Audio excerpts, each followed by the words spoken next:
Hello, everyone.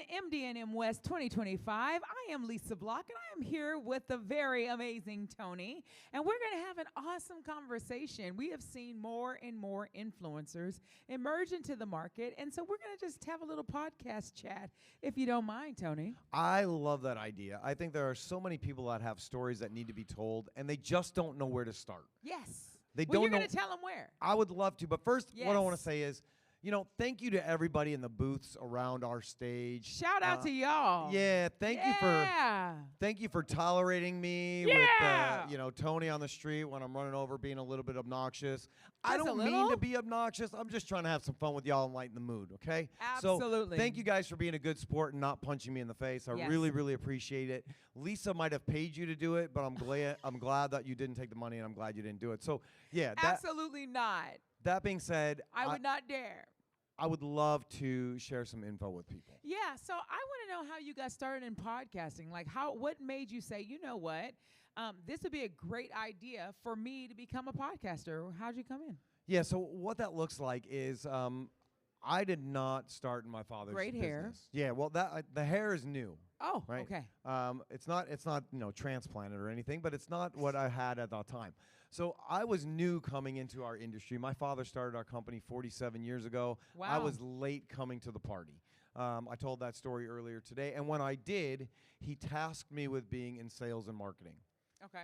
So the problem with being in sales and marketing when you don't know anything is it's really hard to do sales and marketing when you don't know anything. Yes. So what do? You try to talk to the people that do know things, and you get involved in their lives in ways that is a little bit unconventional. Okay. What's nice with manufacturing, and specifically mold making, is what's new there is old somewhere else. Absolutely. So you don't need to reinvent the wheel. You just need to look at what maybe some of the tech companies are doing or some of the communication companies are doing, and piggyback off some of those ideas and say, hey, this is working for them. It might work for me, and it's probably new to your space. Okay. And so I listened to Gary Vaynerchuk. You know Gary Vaynerchuk? I do know Gary. And Gary was talking about, like, you should, if there is not a podcast in your space, you should be the expert in that space. Because what happens is you don't have to know anything. You just have to reach out to people and say, can we tell your story? Can I talk to you and see what your life is all about? That creates an opportunity, right? Yeah. Because most people want to talk about themselves and what they have going on with their business. Absolutely. And so you just give them a platform to do that, and now you have guests built in. Okay, well, thank you for that, but I want to go a little more granular. I want to say I am a new 20-something. I'm trying to start a podcast so that I can bring some more awareness to my company. What does that look like? How do I get started? Yeah, I think that's a great question. I think the first thing you need to do is understand your why. Right? Why are you doing this? Why is this going to be important to you? And what are you going to call this thing? Right? You got to have a hook to draw some people in. And so that's a big part of it. Think about that why. Why are you going to do this? For us, for me, the why was simple. I need to know people and I need to grow our brand, right? And so the name had to make sense, right? Our business is Alliance Specialties and Laser Sales. Alliance is a great name. It means people coming together, right? That's what that is. So it was a very natural progression to go, let's be the manufacturing alliance. Let's bring all these manufacturing companies together to share the conversations on how we grow together, how we make each other better, how we make U.S. manufacturing what it needs to be. And that was the start of the idea and the concept. From there, you go, all right, what do I need to do? Right? Yes. What do you need to buy? Do you need to get a dedicated space for it, or can you do it in your offices? Like, give us the nuts and bolts. Yeah, so simple. I went on eBay, and I found the cheapest microphones I could find. They were $50 a piece. Okay. They were dirt cheap. I bought a little two microphone interface. So that you could plug into it.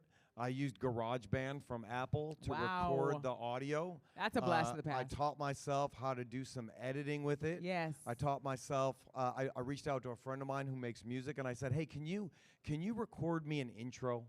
Wow. And so he recorded me a little bit of intro song. I cut that up. I did a little introduction to what it was. I played with it on GarageBand, and then I figured it out that I hate the sound of my voice. So what can you do about that? Nothing. You have to listen through it. Everyone listens to it and all do the that time. over and over again, Yeah. right? And so when we first started, it was strictly audio. There was no video. Yes. It was a different way to do it. It was a much easier way to do it. Okay. But video now is king, right? People want to watch Absolutely. video. They don't want to just hear things.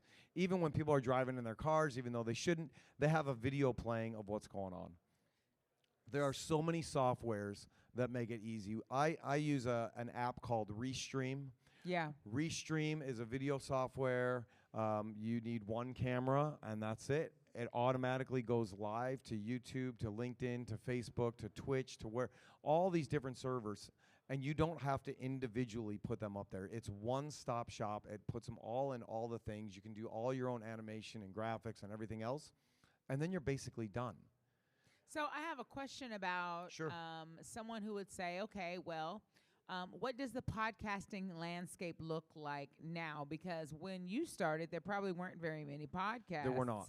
And now it seems like everyone is a manufacturing influencer, and there are tons of podcasts out there for people to take advantage of. So what would you say to the person that says it doesn't matter, or I shouldn't really be focusing in on using this as a stream to generate income for my company?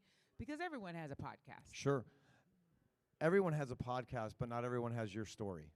Absolutely. And so it's fine.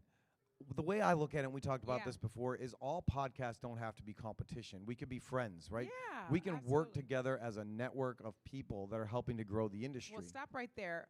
So why do you think the podcast space, you feel like there may be competition? Why do you think? Sometimes I think people are doing it for the wrong reasons. Okay.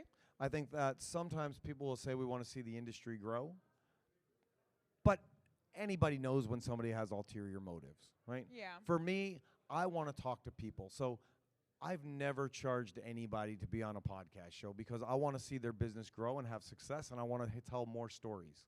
Right. Well, I mean, and the truth of the matter is it's an advanced discussion about the things that you do, the ways you service the companies that Yeah. you're interviewing. Do you have any basis for criteria that you use to decide who you invite to share their ideas on your platform?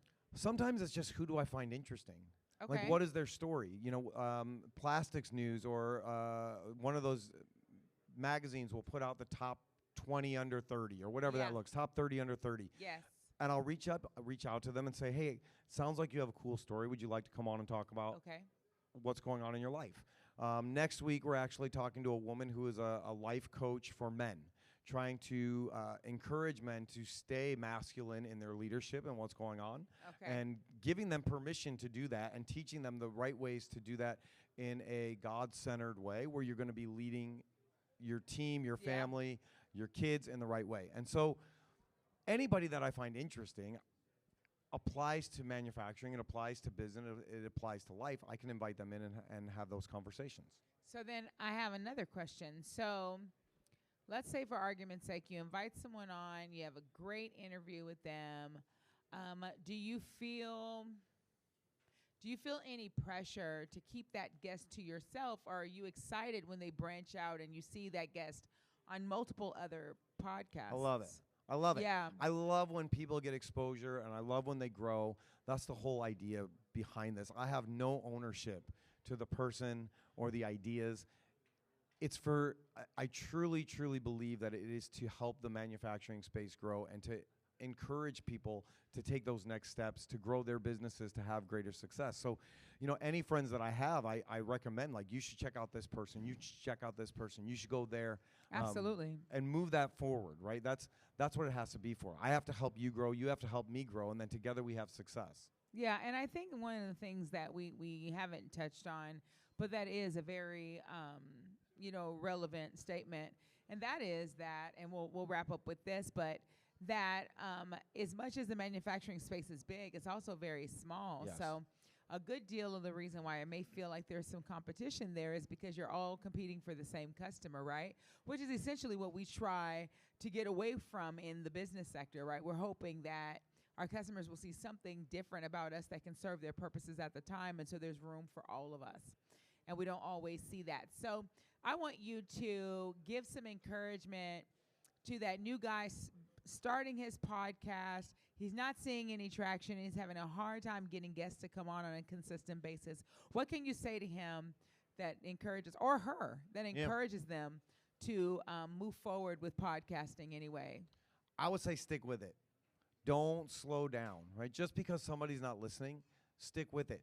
Ask yourself the question, why am I doing this, right? Yes. Sometimes we have shows where I'm going to be honest, I'm going to be transparent. Yeah. We got 5 people listening while it's live, and one of those is my wife. Right. And that's right. okay, because Tony's family is on. Because I'm not doing this for the attention. Absolutely. I'm not doing this for the numbers, right? Yeah. I'm not doing this for the likes. Absolutely. I'm doing this because I want to learn more, and I want to grow personally and professionally, and I want to see other people have that same opportunity. Here's what you don't know. You don't know who's going to watch it a year from now. You don't know who's going to watch it 2 years from now, and you don't know what value that they are going to get out of it when they need it. And there are some guests that will gain some traction, and people will just go looking for that guest and watch all of the videos just because the guest was on there. Absolutely. Well, so don't slow down. Yeah. Keep moving forward. Keep doing it, even when it sucks, even when it's hard, even when you don't know if people are watching. Do it. Don't slow down. Keep doing it. Keep moving forward. Even when you think nobody is watching, somebody is finding value in what you bring to market. I'm Lisa Block, MD&M West 2025. Thanks for joining us.